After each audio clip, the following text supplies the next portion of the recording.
Chrysanthemum.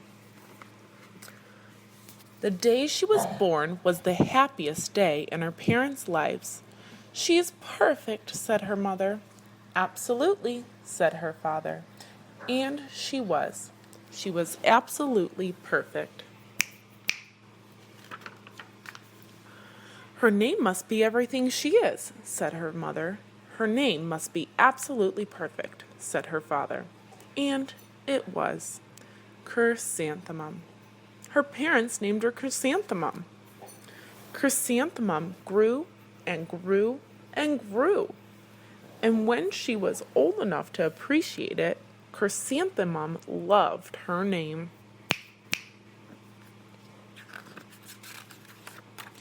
She loved the way it sounded when her mother woke her up. She loved the way it sounded when her father called her for dinner. And she loved the way it sounded when she whispered it to herself in the bathroom mirror. Chrysanthemum, chrysanthemum, chrysanthemum. Chrysanthemum loved the way her name looked when it was written with ink on an envelope. She loved the way it looked when it was written with icing on a birthday cake. And she loved the way it looked when she wrote it herself with a big, fat orange crayon. Chrysanthemum, chrysanthemum, chrysanthemum. Chrysanthemum thought her name was absolutely perfect. And then she started school. On the first day, Chrysanthemum wore her sunniest dress and her brightest smile. She ran all the way.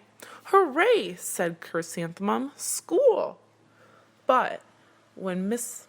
Chud took roll call, everyone giggled upon hearing Chrysanthemum's name. Miss Chud.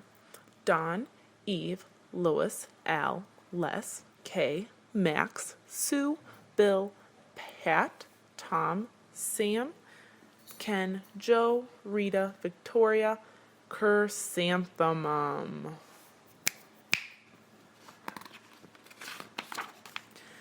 "It's so long," said Joe. "It scarcely fits on your name tag," said Rita, pointing. "I'm named after my grandmother," said Victoria. "You're named after a flower." Chrysanthemum wilted. She did not think her name was absolutely perfect. She thought it was absolutely dreadful. The rest of the day was not much better. During nap time, Victoria raised her hand and informed Mrs. Chud that Chrysanthemum's name was spelled with 13 letters. "That's exactly half as many as there are in the entire alphabet," Victoria explained. "Thank you for sharing that with us, Victoria," said Mrs. Chud. "Now put your head down." "If I had a name like yours, I'd change it," Victoria said, as the students lined up to go home. I wish I could," thought Chrysanthemum miserably. "Welcome home," said her mother. "Welcome home," said her father. "School is no place for me," said Chrysanthemum. "My name is too long. It scarcely fits on my name tag, and I'm named after a flower." "Oh, pish," said her mother. "Your name is beautiful." "And precious and priceless and fascinating and winsome," said her father. "It's everything you are," said her mother. "Absolutely perfect," said her father. Chrysanthemum felt much better after her favorite dinner, macaroni and cheese with ketchup, and an evening filled with hugs, kisses, and parcheesi. That night, Chrysanthemum dreamed that her name was Jane. It was an extremely pleasant dream. The next morning, Chrysanthemum wore her most comfortable jumper. She walked to school as slowly as she could. She dragged her feet in the dirt. "Chrysanthemum, chrysanthemum, chrysanthemum," she wrote. "She even looks like a flower," said Victoria as Chrysanthemum entered the playground. "Let's pick her," said Rita, pointing. "Let's smell her," said Joe.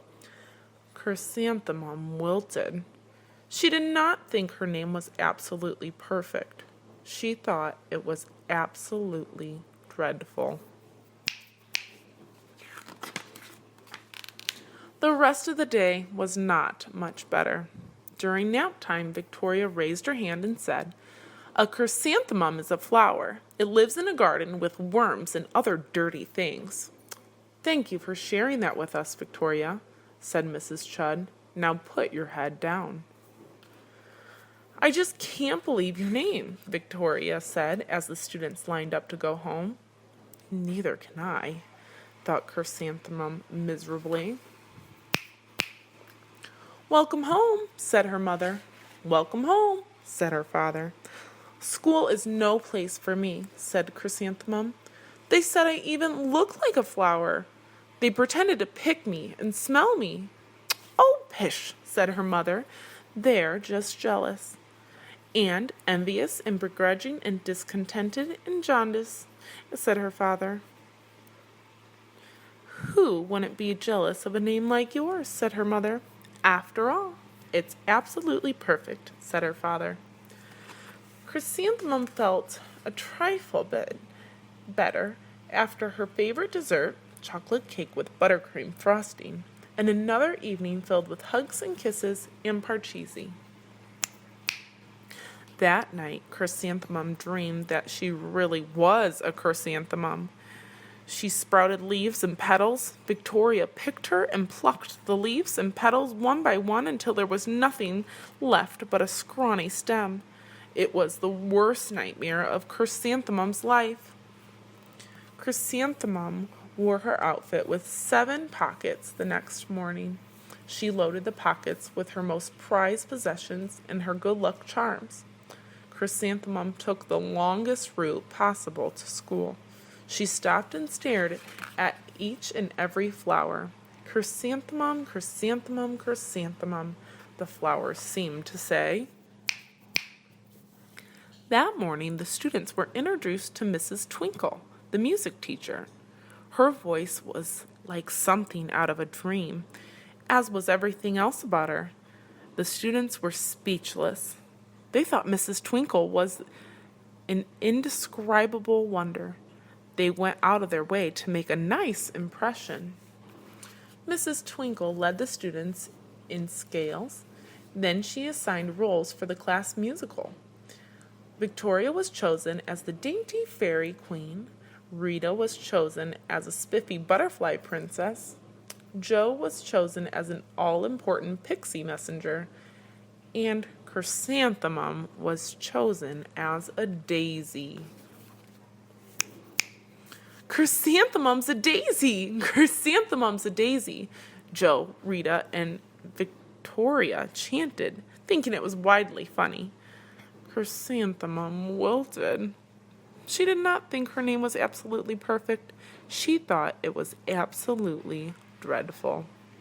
"What's so humorous?" asked Mrs. Twinkle. "Chrysanthemum," was the answer. "Her name is so long," said Jo. "It scarcely fits on her name tag," said Rita, pointing. "I'm named after my grandmother," said Victoria. "And she's named after a flower." "My name is long," said Mrs. Twinkle. "It is?" said Jo. "My name would scarcely fit on a name tag," said Mrs. Twinkle. "It would?" said Rita, pointing. "And," said Mrs. Twinkle, "I'm named after a flower, too." "You are?" said Victoria. "Yes," said Mrs. Twinkle. "My name is Delphinium Twinkle. And if my baby is a girl, I'm considering Chrysanthemum as a name. I think it's absolutely perfect." Chrysanthemum could scarcely believe her ears. She blushed, she beamed, she bloomed. Chrysanthemum, chrysanthemum, chrysanthemum. Jo, Rita, and Victoria looked at Chrysanthemum longingly. "Call me Marigold," said Jo. "Call me Carnation," said Rita, pointing. "My name is Lily of the Valley," said Victoria. Chrysanthemum did not think her name was absolutely perfect. She knew it. The end.